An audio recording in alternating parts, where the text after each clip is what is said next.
안녕하세요, 시청자 여러분. 반갑습니다.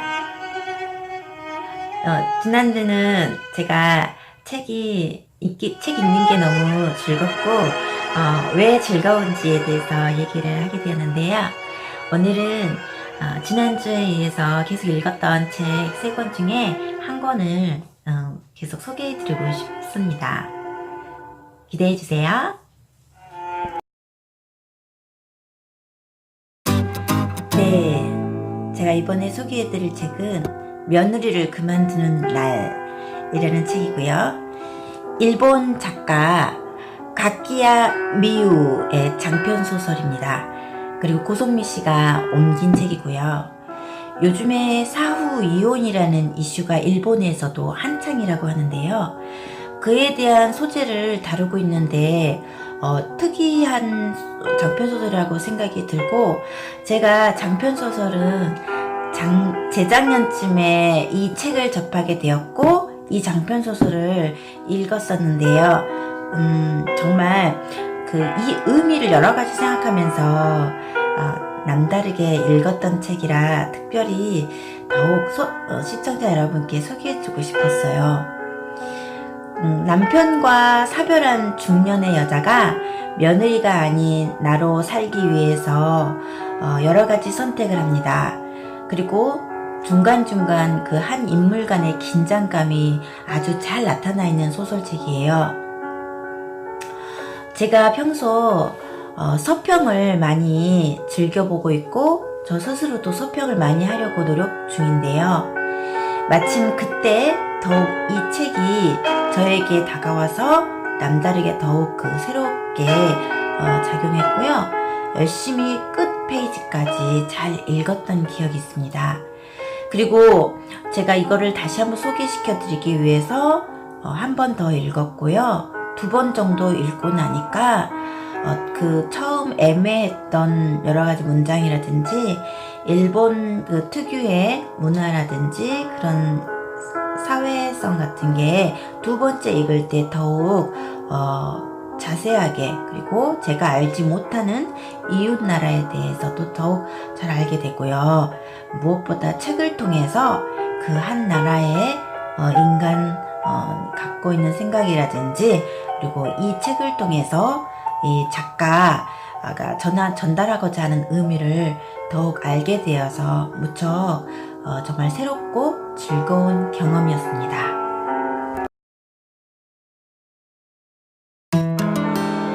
정말 요즘 일본에서도 독거노인이라든지 고독사 문제와 함께 새로운 이슈가 사후 이혼이라고 합니다.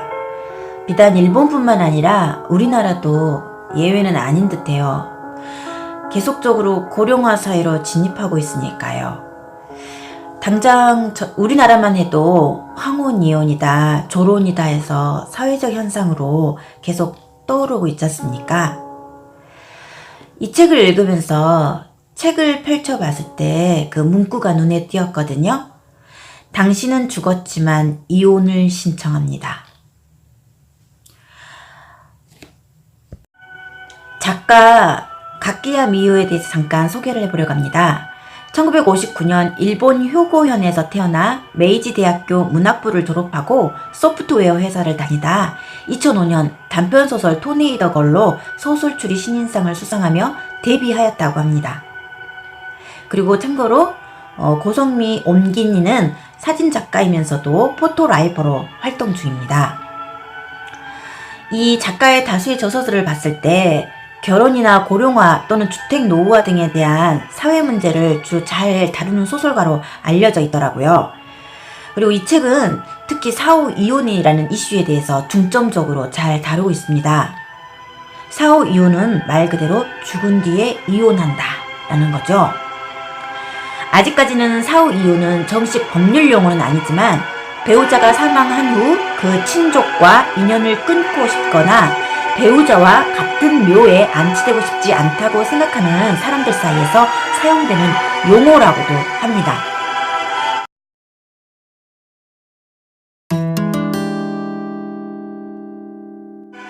내용을 좀 더 중점적으로 살펴보겠습니다. 주인공 가요코는 어느 날 남편이 뇌졸중으로 호텔에서 쓰러져 사망했다는 전화 한 통을 받았고요. 망연자실하게 되죠. 어느새 결혼도 15년째를 맞은 40대의 중년이 된 그녀이죠. 책에서는 1인칭 시점에서 이야기하고 있습니다. 나로 시작하고 있죠. 이 주인공 가요코의 시선에서 모든 내용이 그리고 모든 사물이 보여주고 있습니다. 나로 표현되는 가요코는 결혼 생활 내내 남편과의 원활하지 않았던 부부관계부터 크고 작은 이벤트에서도 꽃 한 송이 받아보지 못했던 지난 결혼 기간 동안을 다시 남편의 죽음을 통해서 돌아보게 되는 큰 계기를 맞습니다. 시부모님이 고향을 터전으로 두신 나가사키의 주인공 가요코는 남편과 함께 첫 신혼생활을 시작했고요. 지금까지도 살고 있으면서 다카세 집안의 며느리로 가풍을 이어오고 있습니다. 그리고 나가사키 풍토기 잡지사의 파트타임으로 근무 중인 주인공이죠. 남편이 생전에도 용돈을 최소한 들어주었고 결혼 기념일이며 중요한 행사가 있는 날엔 의뢰의 외박 또는 출장이 잦았던 터라 여자가 있지 않나 하는 의심이 들곤 했지만 주인공은 일부러 남편에게 묻지도 따지지도 않고 눈 맞고 귀 맞고 그렇게 생활을 해왔습니다. 평범한 그녀의 마음을 뒤흔들게 된 결정적인 계기가 생깁니다. 남편의 죽음보다도 얼굴도 모르는 사람들이 분양을 한다면서 시도 때도 없이 집에 들어닥치는 게 너무 싫었고요. 품위 있고 경우 발랐던 그 평소의 고품격 시어머니가 남편의 죽음을 계기로 가엾고 일상을 수시로 접근하고 수시로 파고들면서 완전히 달라지기 180도 달라지기 시작합니다. 시댁이 사생활 침해를 넘어서면 정말 나라와 국가를 막론하고 그거는 하나의 문제라고 생각이 듭니다. 여기서도 시어머니가 며느리 가요코의 사생활을 온통 통제하려고 했고 온 마을 사람들의 시선과 시댁 시선에서도 감시를 받고 남편 집안의 기대에 부응하는 며느리로도 계속 살아야 된다라는데 솔직히 남편이 죽었는데 죽었음에도 불구하고 그 가풍을 계속 이어나가고 그리고 이 주인공은 계속 본인의 역할이 줄어들지 않고 더 늘어나는 데에 숨이 막히기 시작했죠.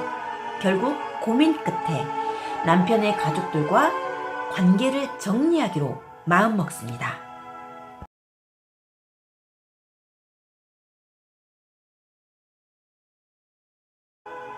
이로써 우여곡절 끝에 주인공이자 다카세 집안의 며느리였던 가요코는 관공서에 친인척 관계 종료 신고서라는 서류를 제출하고 사후 이혼을 하게 됩니다. 그리고 성씨도 결혼 전후성으로 돌아가기로 하죠. 이런 전체적인 내용을 이었는데요. 가요코의 홀로서기는 결코 쉽지 않지만 자신을 위해 그리고 남은 인생의 행복을 찾아 나서며 10월드 졸업을 선언하는 모습이 읽으면서도 저는 묘한 카타르시스를 느끼게 되었어요.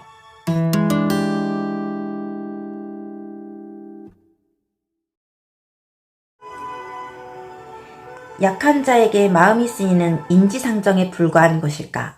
그렇다면 앞으로도 이런 인상이 바뀌지 않도록 노력해야겠다. 회사에서 편히 지낼 수 있고 장기 근속에도 도움이 될 테니까. 그리고 지금보다도 더 노력해서 언동을 조심해야겠다는 다짐도 했다. 어쨌든 이제부터는 혼자 힘으로 먹고 살아가야 하니까. 문득 내가 과거에도 이렇게까지 타산적이었나 하고 돌아본다.